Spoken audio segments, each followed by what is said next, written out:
in this job for this is my 27th year as director, and I was a nursery school teacher for 1 year.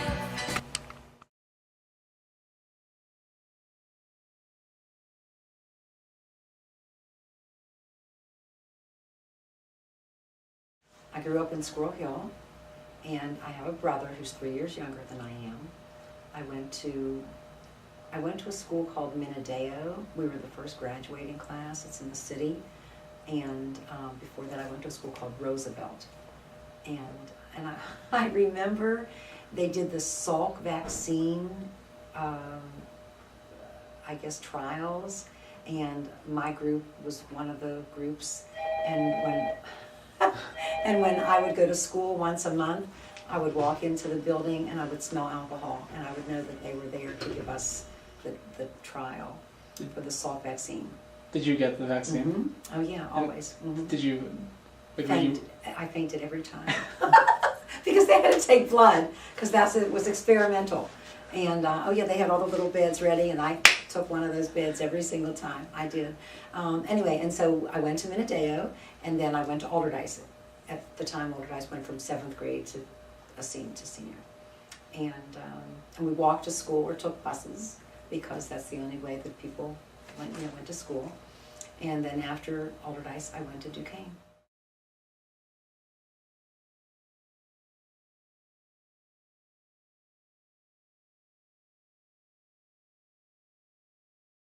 College versus... It's funny, my career course, girls could be teachers, secretaries, or nurses.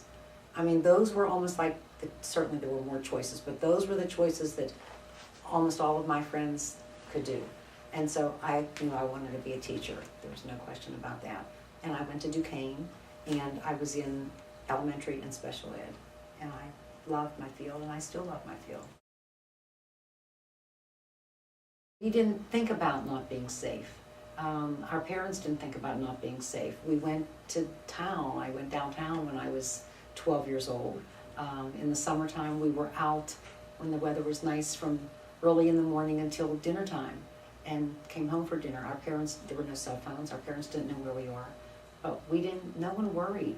Now, parents, I see through the nursery school, kids can't go out and play unless their parents are in the front yard or if they're standing in the backyard. That's sad to me because children don't know how to play, and because they can't go out, and it's for safety reasons, but that's a main difference. Why do you think people are more cautious now? Is there one specific thing, or do you think people are just becoming more worried because of how, I guess, the prevalence of cars? Or I don't know, maybe the media. I think with all the media, telling things that are happening right away, I don't know whether there's more bad people now than there were, but if there were when I was younger, we didn't know about it. We had 3 television stations, and you got the news. Now it's like there in a second. That's better. Is it too much hype? I don't know, but it's something here at our school. You have to be let in. It's a secure building. That never happened before. We sat in front of a radio. I mean, that was the form of entertainment. It sounds silly, but that's what we did. And you know what? And we played. I mean, we played games, and we didn't have to depend on watching TVs and videos and things like that. We pretended. We used our imagination. That's another area where I think kids don't have anymore. They don't know how to pretend. That's sad to me. Just because that's how I grew up. Maybe it's not sad to you. Again, it's not a right or wrong. It's just a fact.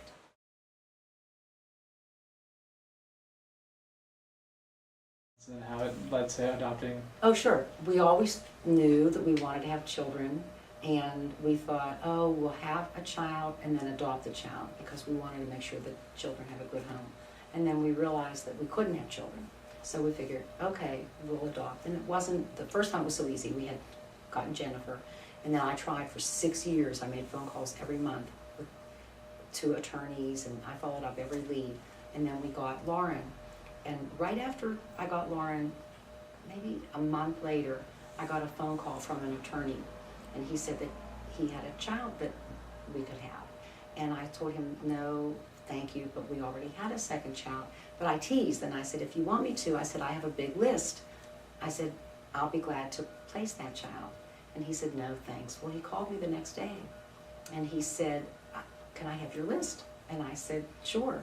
So what happens is it's almost like a network. You know, we had gotten a child just like I did. When I heard people had adopted, I called them and told them that we wanted to adopt. Well, when we got children, then people called me, so I kept my list. So I placed 6 babies with this attorney. And it was very special to me.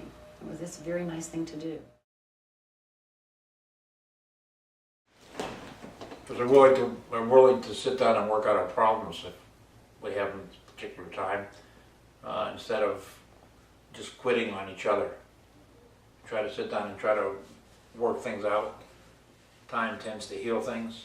I'm a very impulsive person, but not necessarily dealing with a marriage. I think you have to have patience, understanding. You have to care for your spouse. And you can't put your spouse down. You have to put each other on equal ground. Neither one is better than the other. And hopefully you're able to work things out. Anything else, File, that you want to say about Ann Nan? We're a good match.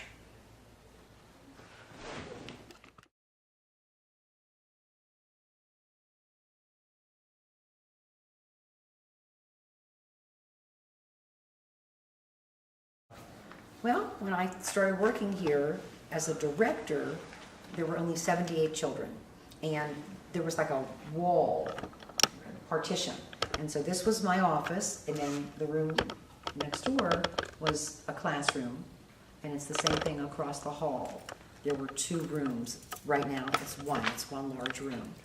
And we had morning classes and afternoon classes.